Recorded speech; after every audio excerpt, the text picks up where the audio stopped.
news. Right.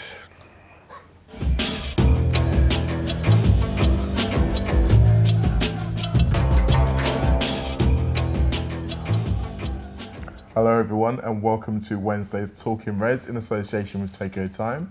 My name is Maurice Stewart.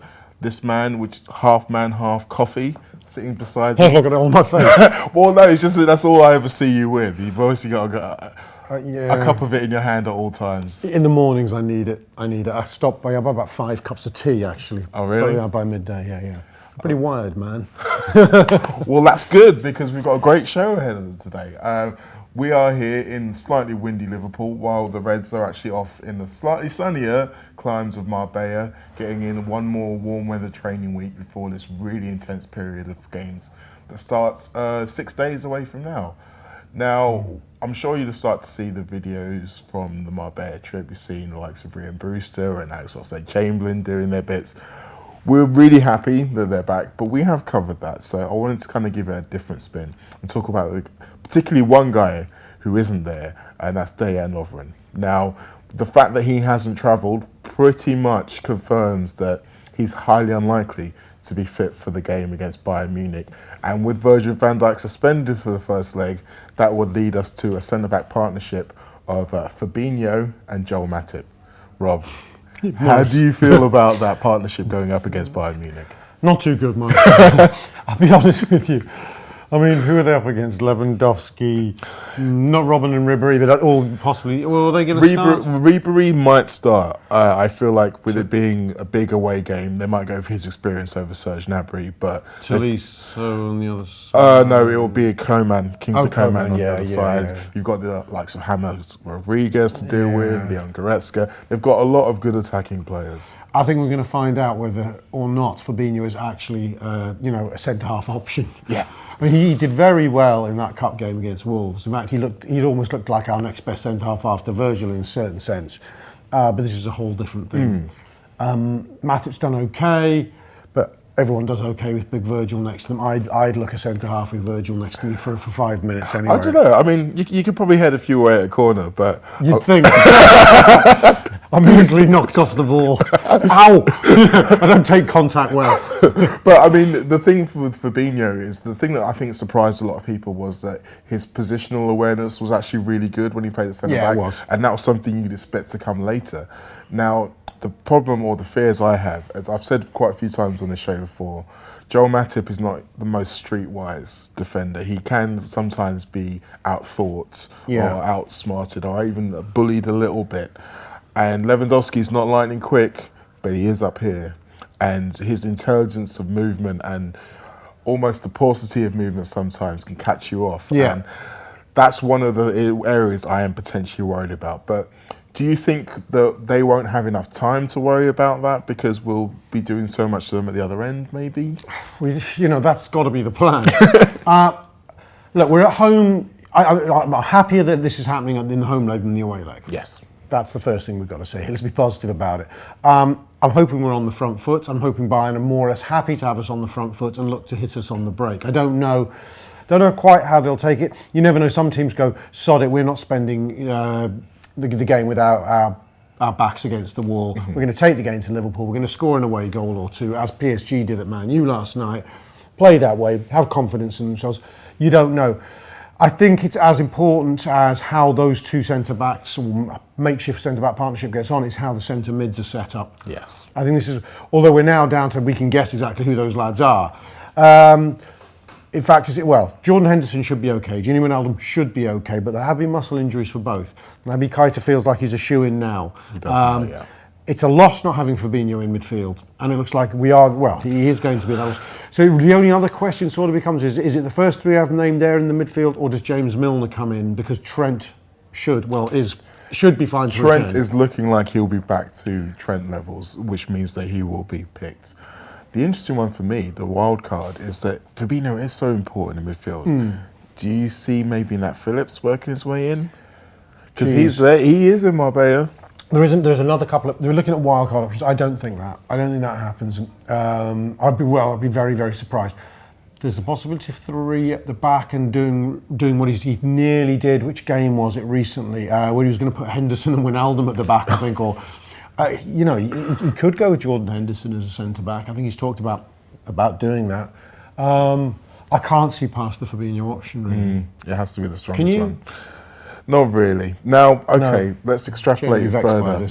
Bring it back round to the guy that we originally talked about, Lovren. Now, obviously, his reliability is flagged up every single time he has an injury, which is pretty often. There's the famous stat that he's not played more than 6 games in a row for Liverpool in his entire Liverpool career. He's got 2 years left on his deal come summertime. What are we going to do? This is normally the time where you start to look at maybe offering a new deal to players who you want to keep. But with it being at that period, if we do look to move him on, his value is going to be as high as this than it will be later. So, he's getting on, isn't he, Lovren, quietly? Yeah, he is as well. Is he 29 now? 29.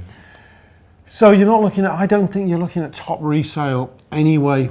I mean, although I suppose you got rid of Lovren this summer. He was, World Cup finalist Lovren and best defender in the world. But he doesn't play, and even when he does play, he's best defender in the world, maybe 1 in 4 games, and he's also worst defender in the world, 1 in 4 games. So there's all kinds of complexities with Lovren for anybody purchasing, and I don't see us getting more than 30 million for him this summer. Because I was thinking about this as well. But it isn't really. Who do we expect to be in the market for him? I mean, Arsenal. You reckon? Well, I tell you what, we made him available at 30 million quietly. I think they'd buy him just because they can't afford more. Yeah, that's a very good point. There's a dearth of centre half. So I don't think Deggsy's going anywhere. I think he hangs around on the off chance for a while. I think it's not so much about whether we can get him on a new contract or get money for him. I don't think he's worth getting rid of. I think he's worth keeping around as a good squad centre half because, in all joking aside, he is decent when he's in the mood. But I don't want us to have to rely on him anymore. There's the Joe Gomez factor. Joe's picked up some injuries. There's a compelling case now. We discussed this beforehand that Liverpool need another top centre half in the squad. There's no doubt about it. If Liverpool are going to go large on a couple of players this summer, they may not, but if they were to, I'd definitely want an attacking player, but I think I'd also want a centre-back. Well, Klopp's not going to want 5, so if you're keeping Lovren, does that mean a Matip's got to go? Yeah, I think so. I think one of Matip or Lovren becomes natural wastage of some description. I think there also has to be room for Kiana Herver to move up because I don't think he's going to be held back an enormous amount of time. 17, okay, ordinarily you could go, well, you don't have to worry about him till he's 20, but I don't think so. I think he looks like he's seriously ahead of the curve. Now, one more thing I wanted to bring in about this whole Marbella trip, and there's been a lot of fear about the way that the last time we did a summer break, and it didn't really go that well. It wasn't really rest and recuperation, it was more illness and injury. Yeah. Now, if we go back 12 months to the last time we went to Marbella at this time of the season, we came back and delivered an absolute spanking to Porto 5-0, and that was the kickstarter for the whole glorious Champions League campaign and the elevated play we saw towards the end of the season. Do we think that they can do that again? Do you think, is there any kind of tactical tweaks that you'd like to see the manager try in this little period? While they're in the training camp, you Yeah. mean? Yeah. It's really hard to read what happens and what the benefits are of these camps and the extended rest periods. As you said, we've just seen the one we just had. We come back against Leicester and we look rather flat. I mean, against Porto, I know we win 5-0. We're actually rather flat for 20 minutes. They're coming at us a bit, and we don't exactly scare. We sought to score against the run of play. First one's the deflected one, isn't it? Yeah, we sought to score against the run of play, and then we find our mojo. I think it's very difficult to look at it in terms of what's going to happen the very first game after, because I think these things, luck plays a big part, or the gods hold. But I do think generally he's putting something in the tank here with these trips. And I'm hoping we see the benefit of that, not just necessarily in the first game back, but in the cluster of the next 10, which are crucial now in our history. Well, you never know. He might be working on something specific tactically for right, Bayern. so I didn't answer that question. The only thing I can think of, but then again, you kind of wonder who gets dropped in where, is whether there's a 3-5-2 kind of, or 3-4-3 kind of setup in his mind. If you're going to try these things, this is the time to do it, arguably, isn't it? You think so? There was a report in the week, I think it was Neil Jones said he'd spoken to Pep Linders, and this is an aside really, that he said the 4-2-3-1 we've seen so much of this season was very much designed with Fabinho in mind. Now, we played that formation a lot this season without Fabinho being in the 2, and he's unlikely to play against Bayern. I can't see past a 4-3-3 for Bayern, can you? That's my going theory, because I think that they will be doing the same. So Yeah, I can see Klopp wanting to match up. But it's an interesting debate, and we'll have to wait and see, unfortunately, 6 days from now, see exactly how we line up and exactly how we get on. It does feel like an age. Now, what doesn't feel like an age is the fact that we've got 3 shows coming out today. We've got so much content for you. Can you believe it? How much content we've got for these people? How much have we got, Mark? We've got loads of content. On our subscriber service, Tour Player, £5 a month, 17p a show. What a bargain. Yes, thank you very much. It is a bargain, yes. Now, obviously, the first show we want to talk about is the overview, because you and I are on it, and we're going to be recording it pretty much immediately after doing this show. Love that show. So what is the topic for this overview? Well, the overview is, the topic is broadly always the same. We look at the cluster of games coming up. We try and play virtual manager and go, you know, the players are told to play it one game at a time, but the managers must sit there on their own, in the privacy of their own homes, going, right, the next 6 games or the next 8 games are crucial. I'm going to target these 2 to rotate players, these 3 for my best side. We've got to be ready to get these injured back by then. So it's that kind of discussion that we try to have. We also look at over the previous month. We basically go sort of month at a time. Yeah. Today we're going to cover the periods from the 2 Champions League games and the 4 league, the Bayern, home Bayern away, and the 4 league games sandwiched in between, which could define the destiny of the title. Really could be. I mean, we're probably going to be saying that every week, that it's going to be the most important Can't be much longer though. But no, and this really does feel like an important one, so you have to listen to that. We've got Alphabet Soup coming out later today, which is a little bit of a more irregular show. Irreverent, if you will. Irreverent as well as irregular. Yeah. It's basically, we go through the A to Z of all things LFC and Liverpool, as in the city, the beautiful city we're in right now. And I believe this week the letter is P. P for things to do with Liverpool that begin with a P. The Philharmonic. I know we did P the other week. Well, maybe this is P part 2. It's P part 2, there's so many Ps. Yeah, we did Pete Price, we did definitely P. It's another letter of the alphabet, it'll be a very exciting one, whatever it is. Well, I mean, it's not P. Pepe or what have you, or anything. Anyway.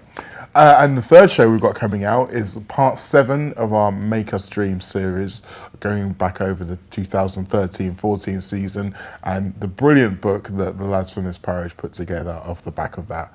So that's also going to be coming out later today. So there's 3 massive shows waiting for you. And look, you've got to the end of this first one, so you might as well just keep watching. Thank you very much for being with us. We'll see you next week. Tokyo Time are partnering us throughout this season, sponsoring Talking Reds, and we're delighted they are doing so. They are a premium headwear company based here in Liverpool but represented throughout the world. Here's a really cool video that made the shows a little bit more about what they're about. They're supporting us this season, so make sure you support them. Perfect.